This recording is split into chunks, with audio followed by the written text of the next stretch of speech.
Assalamualaikum warahmatullahi wabarakatuh. Pada video kali ini, saya akan menjelaskan beberapa jawaban dari kelima soal yang telah diberikan. Soal nomor 1. Konsep mapping atau mind mapping adalah representasi grafis untuk membantu dalam menyusun, menata, dan mengingat sebuah informasi. Ada beberapa keuntungan dari konsep mapping. Yang pertama, konsep mapping berdampak positif pada kemampuan berpikir kritis. Jadi, konsep mapping dapat membantu peserta didik untuk menganalisis hubungan antar konsep, mengidentifikasi sebab akibat, dan menyusun informasi secara logis. Yang kedua, konsep mapping mendorong integrasi antara teori dan praktik. Jadi, konsep mapping memudahkan peserta didik untuk menghubungkan konsep-konsep yang dipelajari dengan situasi atau permasalahan nyata. Yang ketiga, konsep mapping mendorong pembelajaran kolaboratif. Jadi, dalam pembuatan konsep mapping secara berkelompok dapat mendorong peserta didik untuk berdiskusi, bertukar ide, dan bekerja sama dalam menyusun hubungan antar konsep. Yang keempat, konsep mapping mendorong inklusi teknologi. Jadi, pembuatan konsep mapping dapat menggunakan berbagai macam aplikasi digital seperti Canva, MindMaster, atau eDrawMind. Soal nomor 2, jadi seperti yang sudah saya jelaskan di jawaban nomor 1, bahwa dalam membuat konsep mapping atau mind mapping bisa menggunakan berbagai macam aplikasi digital. Salah satunya yaitu eDrawMind ya. Di sini saya menggunakan eDrawMind. Nah, di dalam eDrawMind itu terdapat banyak template ya untuk dipakai sesuai kebutuhan. Saya menggunakan new mind map, jadi membuat dari awal peta konsep. Nah, untuk tampilannya seperti ini ya. Jadi, yang pertama, kita tentukan dulu mind ID-nya apa. Nah, di sini saya akan membuat peta konsep mengenai BPU PKI. Oke, BPU PKI. Nah, untuk font atau ukurannya juga warnanya bisa disesuaikan dengan kebutuhan masing-masing. Nah, misalnya di sini saya akan merubah warna dari kotaknya ya. Kita klik BPU PKI-nya, kemudian klik topik fill color. Nah, bisa diganti berbagai macam banyak warna. Misal, saya akan ganti dengan warna hijau. Seperti ini.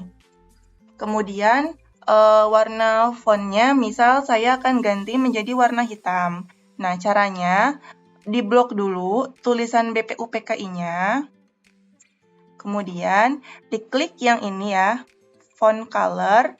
Nah, ini juga banyak warna yang bisa digunakan sesuai dengan kebutuhan. Misal di sini saya akan ganti dengan warna hitam. Oke. BPU PKI. Nah, setelah membuat topik utamanya, kita membuat cabang atau main topik. Ya, di sini ada 3 cabang. Kalau misalkan mau menambahkan cabang juga bisa, ya. Kita buat dulu cabang yang pertama.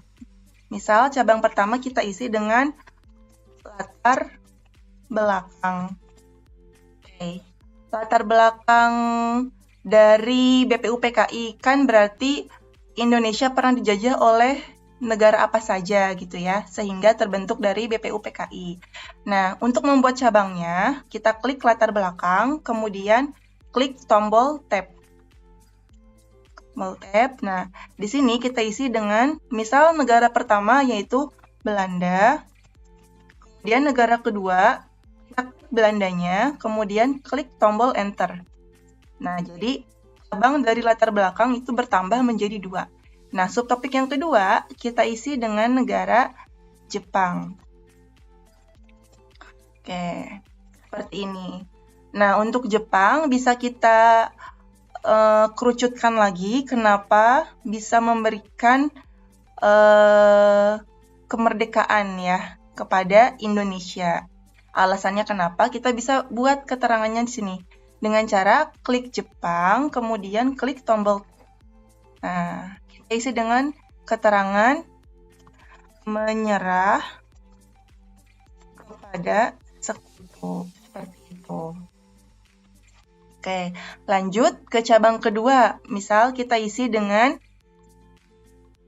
tanggal penting. Jadi di cabang yang kedua ini ada beberapa tanggal penting yang berhubungan dengan pembentukan BPU PKI. Nah, untuk membuat cabangnya sama seperti yang pertama tadi. Kita klik dulu tanggal pentingnya, kemudian diklik tombol tab.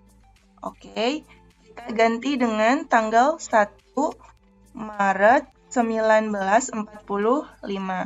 Nah, kemudian kita tambahkan lagi cabang yang kedua dengan klik yang bagian 1 Maretnya, lalu klik tombol enter. Kita tambahkan 29 April 1945. Kemudian misal kita tambahkan lagi, bisa diklik tanggal 29 April, kemudian klik enter. Nah, diisi dengan 28 Mei 1945. Nah, ini kan hanya berupa tanggal. Nah, kita berikan keterangannya seperti yang di atas ini. Sama caranya. Misal 1 Maret kita klik ya, kemudian diklik tab-nya. Nah, ini ada peristiwa apa di tanggal 1 Maret? Kita tambahkan pengumuman pembentukan BPU PKI. Oke. Kemudian di 29 April juga sama. Kita klik tab-nya. Kita tambahkan di sini pembentukan BPU PKI. Nah, di tanggal 28 Mei-nya ada peristiwa apa? Kita klik tombol tab-nya. Kita berikan keterangan disahkan BPU PKI. Oke, seperti itu. Nah, untuk cabang ketiga, kita bisa isi dengan tujuan. Jadi,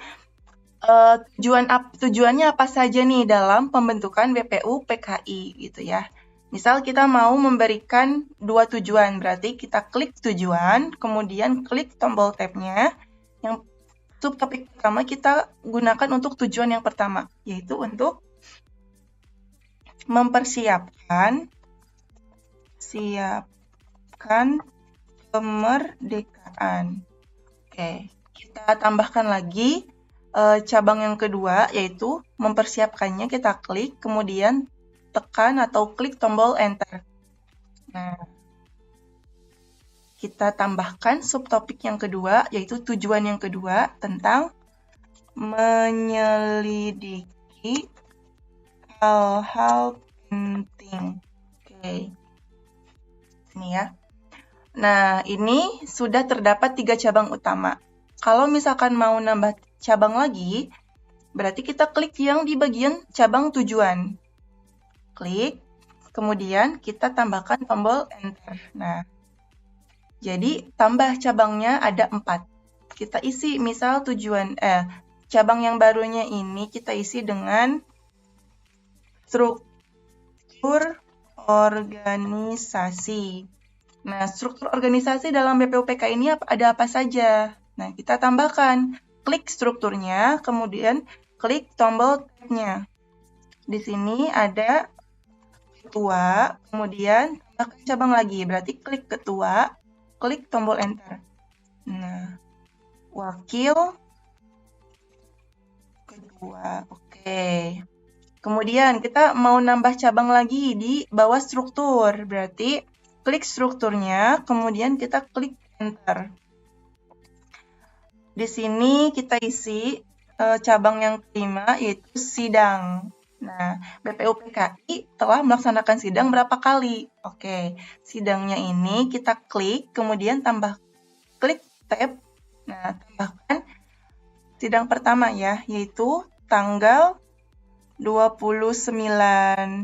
Maaf, dari sidang 1 dulu berarti. Sidang 1, kemudian sidang satunya kita klik. Nah, klik enter. Sidang 2. Seperti itu.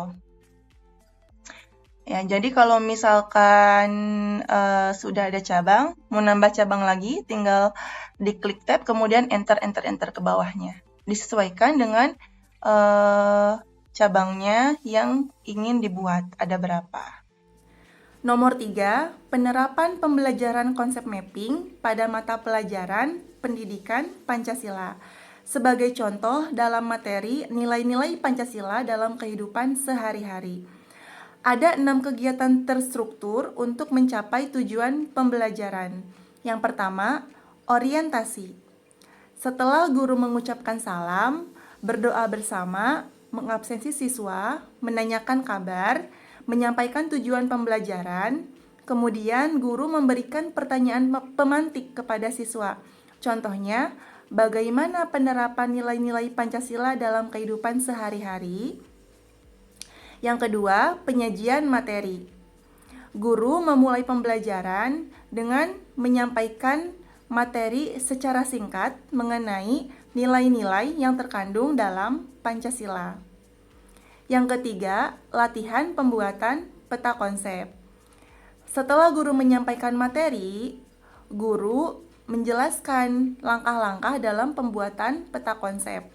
Namun sebelum itu, guru memberikan definisi apa yang dimaksud dengan konsep mapping atau mind mapping atau yang dikenal dengan istilah peta konsep. Setelah itu, guru menjelaskan langkah-langkah dalam membuat peta konsep. Yang keempat, yaitu pembuatan peta konsep. Setelah guru menjelaskan langkah-langkah dalam pembuatan peta konsep, siswa diminta untuk membuat kelompok dengan tugas membuat konsep mapping tentang Pancasila sebagai konsep utama. Yang kelima, yaitu presentasi. Setelah selesai mengerjakan tugas, secara bergiliran, siswa mempresentasikan hasilnya dan kelompok yang lain menyimak. Yang keenam, yaitu tes pemahaman.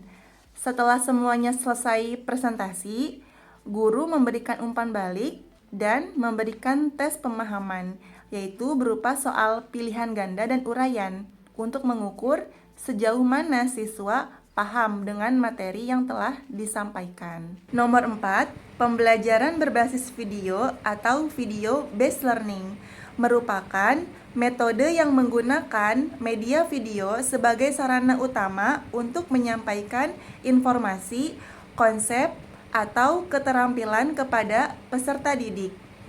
Adapun beberapa keunggulan dalam video based learning. Yang pertama yaitu visualisasi konsep abstrak.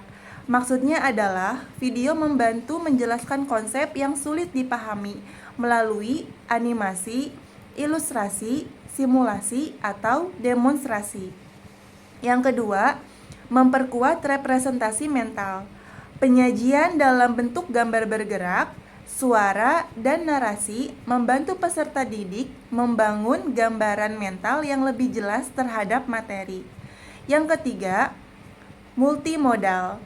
Video menggabungkan beberapa penyajian informasi seperti teks, gambar, audio, animasi, dan video secara bersamaan. Nomor 5, augmented reality atau AR dan virtual reality atau VR merupakan teknologi imersif yang digunakan untuk memperkaya pengalaman belajar siswa dengan menciptakan lingkungan visual interaktif.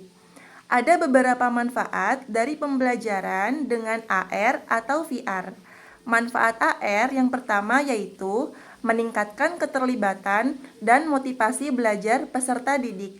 Yang kedua, visualisasi konsep abstrak.